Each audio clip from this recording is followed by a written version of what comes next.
Abdullah ibnu Rawahah, yang bersemboyan, "Wahai diri, jika kau tidak gugur di medan juang, kau tetap akan mati, walau di atas ranjang." Waktu itu Rasulullah Shallallahu Alaihi Wasallam sedang duduk di suatu tempat dataran tinggi kota Mekah, menghadapi para utusan yang datang dari kota Madinah, dengan bersembunyi-sembunyi dari kaum Quraisy. Mereka yang datang ini terdiri dari 12 orang utusan suku atau kelompok, yang kemudian dikenal dengan nama kaum Ansyar, penolong Rasul. Mereka sedang dibaiat Rasul, diambil janji sumpah setia, yang terkenal pula dengan nama Bai'ah al-Aqabah al-Ula. Akabah pertama. Merekalah pembawa dan penyiar Islam pertama ke kota Madinah, dan baiat merekalah yang membuka jalan bagi hijrah Nabi beserta pengikut beliau, yang pada gilirannya kemudian membawa kemajuan pesat bagi agama Allah yaitu Islam. Maka salah seorang dari utusan yang dibaiat Nabi itu adalah Abdullah bin Rawahah. Dan sewaktu pada tahun berikutnya, Rasulullah Shallallahu Alaihi Wasallam membaiat lagi 73 orang Ansyar dari penduduk Madinah pada baiat Akabah kedua, maka tokoh Ibnu Rawahah ini pun termasuk salah seorang utusan yang dibaiat itu. Kemudian sesudah Rasulullah bersama sahabatnya hijrah ke Madinah dan menetap di sana, maka Abdullah bin Rawahah pulalah yang paling banyak usaha dan kegiatannya dalam membela agama dan mengukuhkan sendi-sendinya. Ialah yang paling waspada mengawasi sepak terjang dan tipu muslihat Abdullah bin Ubay, pemimpin golongan munafik, yang oleh penduduk Madinah telah dipersiapkan untuk diangkat menjadi raja sebelum Islam hijrah ke sana, dan yang tak putus-putusnya berusaha menjatuhkan Islam dengan tidak menyia-nyiakan setiap kesempatan yang ada. Berkat kesiagaan Abdullah bin Rawahah yang terus-menerus mengikuti gerak-gerik Abdullah bin Ubay dengan cermat, maka gagalah usahanya, dan maksud-maksud jahatnya terhadap Islam dapat dipatahkan. Ibnu Rawahah adalah seorang penulis yang tinggal di suatu lingkungan yang langka degan kepandaian tulisi baca. Ia juga seorang penyair yang lancar, untayan syair-syairnya meluncur dari lidahnya dengan kuat dan indah didengar. Semenjak ia memeluk Islam, dibaktikannya kemampuannya bersyair itu untuk mengabdi bagi kejayaan Islam, dan Rasulullah menyukai dan menikmati syair-syairnya dan sering beliau minta untuk lebih tekun lagi membuat syair. Pada suatu hari, beliau duduk bersama para sahabatnya. Tiba-tiba datanglah Abdullah bin Rawahah, lalu Nabi bertanya kepadanya, "Apa yang Anda lakukan jika Anda hendak mengucapkan syair?" Jawab Abdullah, "Kurenungkan dulu, kemudian baru kuucapkan." Lalu teruslah ia mengucapkan syairnya tanpa bertangguh, demikian kira-kira artinya secara bebas. "Wahai putra Hashim yang baik, sungguh Allah telah melebihkanmu dari seluruh manusia dan memberimu keutamaan, di mana orang tak usah iri. Dan sungguh aku menaruh firasat baik yang kuyakini terhadap dirimu. Suatu firasat yang berbeda dengan pandangan hidup mereka. Seandainya Anda bertanya dan meminta pertolongan mereka dan memecahkan persoalan, tiadalah mereka hendak menjawab atau membela. Karena itu Allah mengukuhkan kebaikan dan ajaran yang Anda bawa, sebagaimana Ia telah mengukuhkan dan memberi pertolongan kepada Musa." Mendengar itu Rasul menjadi gembira dan ridla kepadanya. Lalu sabdanya, "Dan engkau pun akan diteguhkan Allah." Dan sewaktu Rasulullah sedang tawaf di Baitullah pada Umrah Qadlah, Ibnu Rawahah berada di muka beliau sambil membaca syair dari rajasnya. "Oh Tuhan, kalau ia tidak karena Engkau, niscaya tidaklah kami akan mendapat petunjuk, tidak akan bersedekah dan solat. Maka mohon diturunkan sakinah atas kami dan diteguhkan pendirian kami jika musuh datang menghadang. Sesungguhnya kerang orang yang telah aniaya terhadap kami, ia mereka membuat fitnah akan kami tolak dan kami tentang." Orang-orang Islam pun sering mengulang-ulangi syair-syairnya yang indah. Penyair Rawahah yang produktif ini amat berduka sewaktu turun ayat Al-Quranul Karim yang artinya, Dan para penyair, banyak pengikut mereka orang-orang sesat. Qiyas Asy-Syu'ara 224. Tetapi kedukaan hatinya jadi terlipur waktu turun pula ayat lainnya. Artinya, kecuali orang-orang, penyair, yang beriman dan beramal saleh dan banyak ingat kepada Allah, dan menuntut bela sesudah mereka dianiaya. Qiyas Asy-Syu'ara 227. Dan sewaktu Islam terpaksa terjun ke medan perang karena membela diri, tampillah Abdullah Ibnu Rawahah membawa pedangnya ke medan tempur Badar, Uhud, Handak, Hudaybiyah dan Khaibar, seraya menjadikan kalimat-kalimat syairnya dan kasidahnya menjadi slogan perjuangan. Wahai diri, seandainya engkau tidak tewas terbunuh, tetapi engkau pasti akan mati juga. Ia juga menyorakan teriakan perang. Menyingkir kamu, hai anak-anak kafir dari jalannya. Menyingkir kamu setiap kebaikan akan ditemui pada Rasulnya. Dan datanglah waktunya perang Mu'tah. Abdullah bin Rawahah adalah panglima yang ketiga dalam pasukan Islam.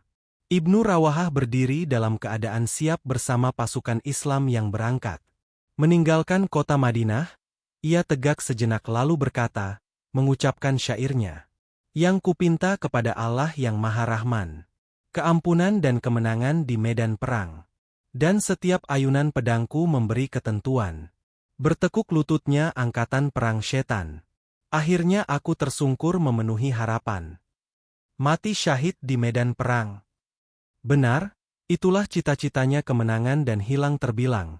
Pukulan pedang atau tusukan tombak, yang akan membawanya ke alam syuhada yang berbahagia. Bala tentara Islam maju bergerak ke medan perang Mu'tah. Sewaktu orang-orang Islam dari kejauhan telah dapat melihat musuh-musuh mereka memperkirakan besarnya bala tentara Romawi sekitar 200.000 orang, karena menurut kenyataan barisan tentara, mereka seakan tak ada ujung alhir dan seolah-olah tidak terbilang banyaknya. Orang-orang Islam melihat jumlah mereka yang sedikit, lalu terdiam, dan sebagian ada yang menyeletuk berkata, baiknya kita kirim utusan kepada Rasulullah, memberitakan jumlah musuh yang besar. Mungkin kita dapat bantuan tambahan pasukan, atau jika diperintahkan tetap maju maka kita patuhi. Tetapi Ibnu Rawahah, bagaikan datangnya siang bangun berdiri di antara barisan pasukan. Pasukannya lalu berucap, kawan-kawan sekalian, demi Allah, sesungguhnya kita berperang melawan musuh-musuh kita. Bukan berdasar bilangan, kekuatan atau banyaknya jumlah kita tidak memerangi mereka, melainkan karena mempertahankan agama kita ini, yang dengan memeluknya kita telah dimuliakan Allah. Ayolah kita maju. Salah satu dari dua kebaikan pasti kita capai, kemenangan atau syahid di jalan Allah. Dengan bersorak-sorai kaum muslimin yang sedikit bilangannya tetapi besar imannya itu menyatakan setuju. Mereka berteriak, sungguh, demi Allah, benar yang dibilang Ibnu Rawahah. Demikianlah, pasukan terus ke tujuannya, dengan bilangan yang jauh lebih sedikit. Menghadapi musuh yang berjumlah 200.000 yang berhasil dihimpun orang Romawi untuk menghadapi suatu peperangan dahsyat yang belum ada taranya. Kedua pasukan, bala tentara itu pun bertemu, lalu berkecamuklah pertempuran di antara keduanya.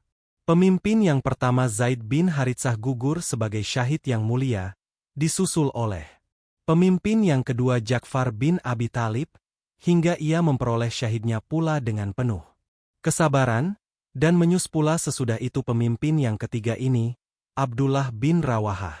Dikala itu ia memungut panji perang dari tangan kanannya Ja'far, sementara peperangan sudah mencapai puncaknya. Hampir-hampirlah pasukan Islam yang kecil itu tersapu musnah di antara pasukan-pasukan Romawi yang datang membajir laksana air bah yang berhasil dihimpun oleh Heraklius untuk maksud ini. Ketika ia bertempur sebagai seorang prajurit, Ibnu Rawahah ini menerjang ke muka dan ke belakang, ke kiri dan ke kanan tanpa ragu-ragu dan peduli.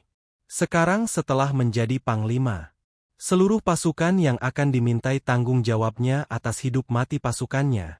Demi terlihat kehebatan tentara Romawi seketika seolah terlintas rasa kecut dan ragu-ragu pada dirinya. Tetapi saat itu hanya sekejap, kemudian ia membangkitkan seluruh semangat dan kekuatannya dan melenyapkan semua kekhawatiran dari dirinya, sambil berseru, "Aku telah bersumpah wahai diri, maju ke medan laga. Tapi kenapa kulihat engkau menolak surga? Wahai diri, bila kau tak tewas terbunuh, kau kan pasti mati. Inilah kematian sejati yang sejak lama kau nanti. Tibalah waktunya apa yang engkau idam-idamkan selama ini. Jika kau ikuti jejak keduanya, itulah ksatria sejati." Maksudnya, kedua sahabatnya Zaid dan Ja'far yang telah mendahului gugur sebagai syuhada. Jika kamu berbuat seperti keduanya, itulah ksatria sejati. Ia pun maju menyerbu orang Romawi dengan tabahnya. Kalau tidaklah takdir Allah yang menentukan bahwa hari itu adalah saat janjinya akan ke surga, niscaya ia akan terus menebas musuh dengan pedangnya, hingga dapat menewaskan sejumlah besar dari mereka. Tetapi waktu keberangkatan sudah tiba, yang memberitahukan awal perjalanannya pulang ke hadirat Allah. Maka naiklah ia sebagai syahid.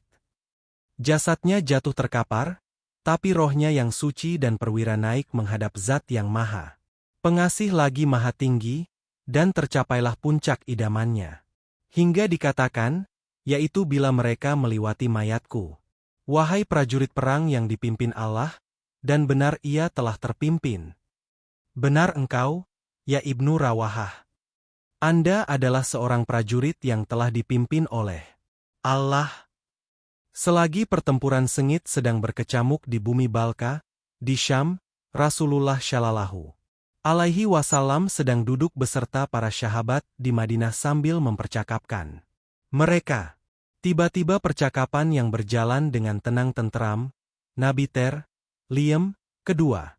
Matanya jadi basah berkaca-kaca. Beliau mengangkatkan wajahnya dengan mengedipkan kedua matanya, untuk melepas air mata yang jatuh disebabkan rasa duka dan belas kasihan. Seraya memandang berkeliling ke wajah para sahabatnya dengan pandangan haru, beliau berkata, "Panji dipegang oleh Zaid bin Haritsah, ia bertempur bersamanya hingga ia gugur sebagai syahid. Kemudian diambil alih oleh Ja'far, dan ia bertempur pula bersamanya sampai syahid pula." Iau berdiam sebentar, lain diteruskannya ucapannya. Kemudian, Panji itu dipegang oleh Abdullah bin Rawahah dan ia bertempur bersama Panji itu, sampai akhirnya Iau pun syahid pula. Kemudian Rasul diam lagi seketika, sementara mata beliau bercahaya, menyinarkan kegembiraan, ketentraman dan kerinduan, lalu katanya pula, "Mereka bertiga diangkatkan ke tempatku ke surga. Perjalanan mana lagi yang lebih mulia? Kesepakatan mana lagi yang lebih berbahagia? Mereka maju ke medan laga bersama-sama. Dan mereka naik ke surga bersama-sama pula. Dan penghormatan terbaik yang diberikan untuk mengenangkan jasa mereka yang abadi, ialah ucapan Rasulullah Shallallahu Alaihi Wasallam yang berbunyi, 'Mereka telah diangkatkan ke tempatku ke surga.'